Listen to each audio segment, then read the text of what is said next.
सबसे महत्वपूर्ण जो निर्णय हुआ है वह है राज्य में नई औद्योगिक नीति की घोषणा की गई है।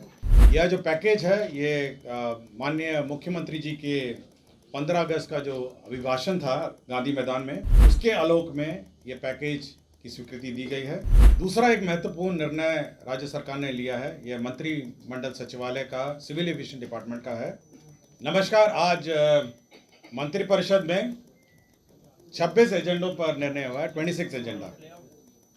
सबसे महत्वपूर्ण जो निर्णय हुआ है वह है राज्य में नई औद्योगिक नीति की घोषणा की गई है, जिसे बिहार औद्योगिक निवेश प्रोत्साहन पैकेज 2025 के नाम से दिया गया है। यह जो पैकेज है ये माननीय मुख्यमंत्री जी के 15 अगस्त का जो अभिभाषण था गांधी मैदान में, उसके आलोक में ये पैकेज की स्वीकृति दी गई है, जिसमें बहुत सारे जो रियायतें हैं उसको दुगना कर दिया गया है और साथ ही साथ बड़े उद्योग लगाने के लिए निःशुल्क भूमि का भी प्रदान किया गया है। दूसरा एक महत्वपूर्ण निर्णय राज्य सरकार ने लिया है, यह मंत्रिमंडल सचिवालय का सिविल एविएशन डिपार्टमेंट का है। इसमें बिहार राज्य से अंतर्राष्ट्रीय उड़ान को प्रोत्साहन करने के लिए बीजीएफ राशि की घोषणा की गई है। यह बिड के माध्यम से एयरलाइन ऑपरेटर्स को दी जाएगी। इसमें पटना काठमांडू को अधिकतम 5 लाख प्रति राउंड ट्रिप का बीजीएफ वायबिलिटी गैप फंडिंग दिया जाएगा। गया शारजाह को 10 लाख रुपए प्रति राउंड ट्रिप दिया जाएगा। गया बैंकॉक को 10 लाख रुपए प्रति राउंड ट्रिप दिया जाएगा। गया कोलंबो को 10 लाख रुपए प्रति राउंड ट्रिप दिया जाएगा और गया सिंगापुर को 10 लाख रुपए प्रति राउंड ट्रिप दिया जाएगा। यह इसीलिए, ये जो वायबिलिटी गैप फंडिंग है यह इसीलिए दिया जा रहा है ताकि एयरलाइन ऑपरेटर्स को बिहार से जो इंटरनेशनल उड़ान ले जाना होगा या संचालन करना होगा, उनकी जो वायबिलिटी है वो ऑप्शन रहे और साथ ही साथ और भी एयरलाइन इस प्रोत्साहन के बाद इस राज्य से इंटरनेशनल विमान उड़ सकेंगे। ये बिड के माध्यम से होगा और ये वायबिलिटी गैप फंडिंग का अधिकतम लिमिट है। समाज कल्याण विभाग एक प्रस्ताव था जिसमें राज्य के दिव्यांग व्यक्तियों के लिए एक नई योजना घोषित की गई है। यह मुख्यमंत्री दिव्यांगजन शक्तिकरण योजना है और ये बिल्कुल अल्पसंख्यक उद्यमी योजना के तर्ज पर ही है। 10 लाख रुपए में 5 लाख रुपए ऋण और 5 लाख रुपए सब्सिडी है और इसमें कुल राशि जो है संचालन के लिए यह इस योजना के 10 करोड़ 25 लाख रुपए इसमें व्यय होंगे। ये बिल्कुल जो अल्पसंख्यक उद्यमी मुख्यमंत्री अल्पसंख्यक उद्यमी योजना है उसी तर्ज पर है। खाद्य एवं उपभोक्ता संरक्षण विभाग का जो हमारे पीडीएस डीलर्स हैं उनके लिए निर्णय नया लिया गया है, जिसके अंतर्गत राष्ट्रीय खाद्य सुरक्षा अधिनियम 2013 के तहत डीलर कमीशन को बढ़ा दिया गया है। इसमें आपको जानकारी होगा कि कुल 90 रुपये प्रति क्विंटल डीलर कमीशन निर्धारित थी। अब इसको बढ़ाकर अतिरिक्त डीलर कमीशन 47 रुपये अतिरिक्त इसमें अब दिए जाएंगे। 90 के ऊपर अब 47 रुपये और अतिरिक्त दिया जाएगा। तो इसके अंतर्गत 258 करोड़ इसमें व्यय होंगे। तो 90 रुपये प्रति क्विंटल पहले निर्धारित थी, अब अतिरिक्त डीलर कमीशन के रूप में 47 रुपये प्रति क्विंटल दिया जाएगा। यह मंत्रिपरिषद ने यह निर्णय लिया है। कृषि विभाग का कृषि सलाहकार योजना के अंतर्गत हमारे जो किसान सलाहकार हैं हमारे क्षेत्र में, उनका मानदेय अब 13,000 को बढ़ाकर 21,000 कर दिया गया है। तो हमारे किसान सलाहकार जो हैं अब उनका 13,000 बढ़ा के 21,000 कर दिया गया है। इसके अंतर्गत 67 करोड़ 87 लाख 10,000 रुपये इसमें व्यय होंगे। आपको जानकारी होगा इस योजना के अंतर्गत 38 जिलों में राज्य में किसान सलाहकार का स्वीकृत बल 8,463 है, जिसके विरुद्ध अभी वर्तमान में 7,047 लोग कार्यरत हैं, 7,047। अब यह मानदेय जो है 13,000 को बढ़ाकर 21,000 कर दिया गया है। बाल एवं किशोर श्रम उन्मूलन, हमारे जो बाल श्रम है उसके उन्मूलन के संबंध में एक नई पॉलिसी रणनीति आई है, जिसे राज्य रणनीति एवं कार्य योजना 2025 कहा गया है। इसमें जो हमारे बाल श्रम हैं उनका पुनर्वास और किस प्रकार बाल श्रम को हम लोग अवॉइड कर सकते हैं, किस पर इस पर रोकथाम कर सकते हैं, शिक्षा में, स्वास्थ्य में और विभिन्न विभागों में जो कार्यरत योजनाएं हैं उसका एकीकरण करके कैसे हमारे बाल श्रम उन्मूलन अभियान को चलाया जाए, इसके संबंध में एक विस्तृत नीति राज्य सरकार ने स्वीकृत की है। जल संसाधन विभाग द्वारा पटना मुख्य नहर के बाएं से सोन सुरक्षा तटबंध पर बैदराबाद एवं राष्ट्रीय राजमार्ग 139 से पालीगंज वितरणी के शीर्ष नियामक तक एवं पालीगंज वितरणी के सेवा पथ पर पालीगंज शीर्ष नियामक के कोरियम मोड़ तक कालीकृत सड़क का निर्माण किया जाएगा। इसके अंतर्गत 100 करोड़ रुपए की प्रशासनिक स्वीकृति दी गई है। पथ निर्माण बेनीपुर अंतर्गत कुशेश्वर स्थान NH 56 से फुलतोड़ा घाट पथ 00 से 20.80 किलोमीटर लंबाई पथ का प्रशासनिक स्वीकृति दी गई है। इसके अंतर्गत कुल पुनरीक्षित जो प्रशासनिक स्वीकृति है अब यह 381 करोड़ 22 लाख रुपए होगी। विभिन्न औद्योगिक क्षेत्र का निर्माण के लिए भूमि का अधिग्रहण किया जा रहा है।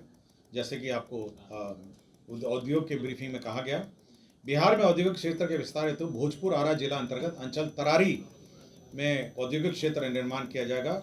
इसके अंतर्गत 249 एकड़ भूमि अधिग्रहित की जाएगी और इसके अंतर्गत 52 करोड़ 62 लाख 22,910 रुपये व्यय होंगे। जिला अंतर्गत उद्योग क्षेत्र स्थापित होगा। यह क्षेत्र जिला अंतर्गत अंचल चेवड़ा मौजा हंसापुर में औद्योगिक क्षेत्र का स्थापना होगा और इसके अंतर्गत कुल भूमि 250 एकड़ अधिग्रहित होगी और रुपये 42 करोड़ 16 लाख 30,233 रुपये इसमें व्यय होंगे। शिवर जिला अंतर्गत भी अब औद्योगिक क्षेत्र का निर्माण किया जाएगा। इसके अंतर्गत 270 एकड़ भूमि इसमें अधिग्रहित होगी और 1 करोड़ 5 करोड़ 27 लाख 12,000 रुपये इसमें व्यय होंगे। दरभंगा जिले अंतर्गत भी ये औद्योगिक क्षेत्र का निर्माण किया जाएगा, जिसके अंतर्गत 385 एकड़ भूमि आधारभूत संरचना विकास प्राधिकार के माध्यम से अधिग्रहित होगा। इसमें 3 अरब 76 करोड़ 7 लाख 79,329 करोड़ व्यय होंगे। पटना पूर्णिया एक्सप्रेस वे के समीप पूर्णिया जिला अंतर्गत अंचल के नगर के मौजा बिठनौली में ये औद्योगिक क्षेत्र निर्माण किया जाएगा। इसके अंतर्गत 279 एकड़ भूमि का अधिग्रहण किया जाएगा और इसमें 66 करोड़ 91 लाख 91,318 रुपये व्यय होंगे।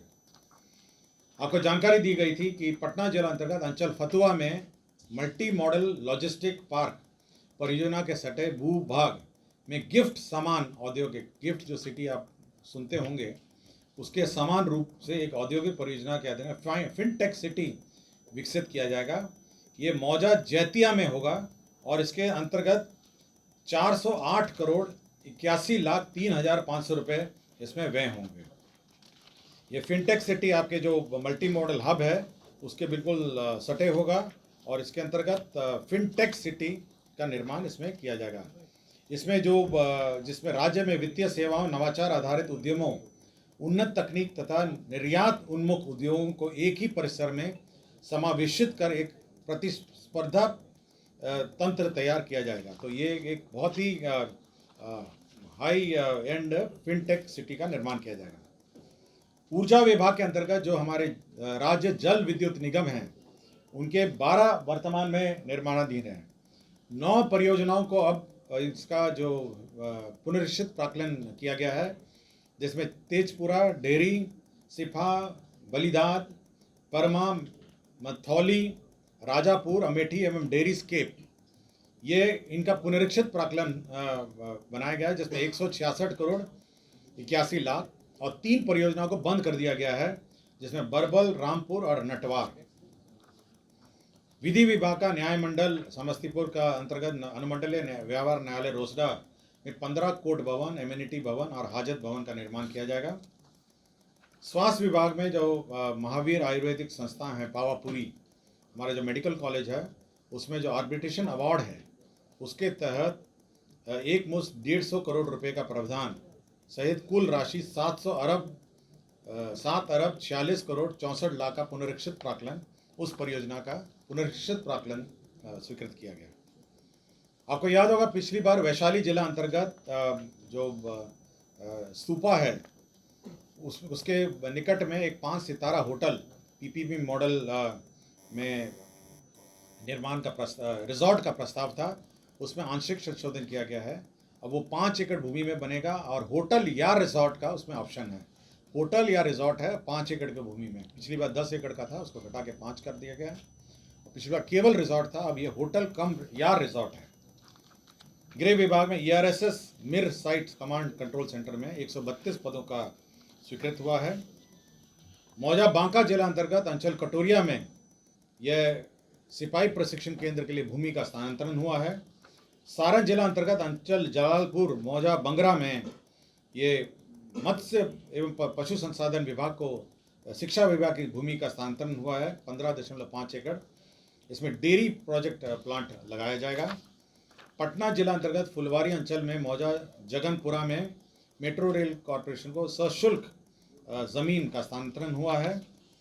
और गया जिला अंतर्गत अंचल नगर गया के मौजा दुर्बे में खेल मैदान के लिए खेल विभाग को भूमि का स्थानांतरण हुआ है। राजस्व एवं भूमि सुधार विभाग में जो डेटा एंट्री ऑपरेटर हैं उनको उनकी सेवा प्राप्त करने के लिए CSE e governance services India limited को नामांकन पे यह कार्य दिया गया है। और आनंद अभिषेक, ये सामान्य प्रशासन विभाग है, परीक्षमान असैनिक न्यायाधीश कन्या कोटि, इनको डिस्चार्ज फ्रॉम सर्विस किया गया है। तो कुल 26 एजेंडों पे आज निर्णय हुआ है। धन्यवाद।